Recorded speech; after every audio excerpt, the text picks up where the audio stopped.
ہمارے معاشرے کے اندر جو ہلاک قسم کے پیر اس طرح کے بھی آ گئے ہیں کہ جو مشرک کافر کو بیعت کر لیتے ہیں، مرید بنا لیتے ہیں، سلسلہ بیعت کے اندر ان کو شامل کر لیتے ہیں۔ شرعی طور پہ کوئی کافر مرید نہیں ہو سکتا، سلسلہ بیعت کے اندر اس کو شامل نہیں کیا جا سکتا۔ سلسلہ بیعت میں شامل ہونے کے لیے اسلام شرط ہے، ایمان شرط ہے۔ جب تک وہ کافر مشرک کلمہ پڑھ کر مسلمان نہیں ہو جاتا، توبہ نہیں کرتا کلمہ پڑھ کر، اس کو سلسلہ بیعت کے اندر شامل نہیں کیا جا سکتا۔ یہ کیسے ہو سکتا ہے کہ وہ مشرک کافر سارا دن رات وہ بتوں کے آگے جھکے ان کی پوجا کرے اور مرید مسلمان کا کہلائے؟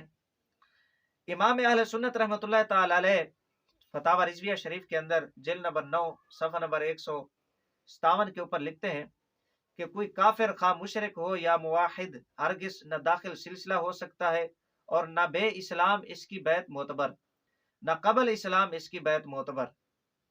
یعنی یہ بھی نہیں ہو سکتا کہ وہ اسلام نہیں لایا، بیعت وہ پہلے ہو گیا، پھر وہ اسلام لایا بعد میں، تو وہ پہلے والی بیعت اس کی معتبر نہیں ہے۔ امام اہل سنت رحمۃ اللہ تعالی علیہ فرما رہے ہیں۔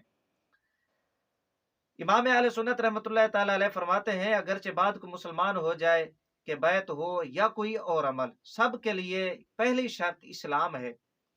یعنی کوئی بھی عمل کرے یا سلسلہ بیعت میں ہو، شامل ہونا چاہتا ہو، ٹھیک ہے، مرید ہونا چاہتا ہو، تو اس کے لیے پہلی شرط یہ ہے کہ وہ اسلام لائے۔ تو جب تک وہ اسلام نہیں لائے گا اس کی بیعت معتبر نہیں ہے، سلسلہ بیعت کے اندر شامل نہیں ہو سکتا۔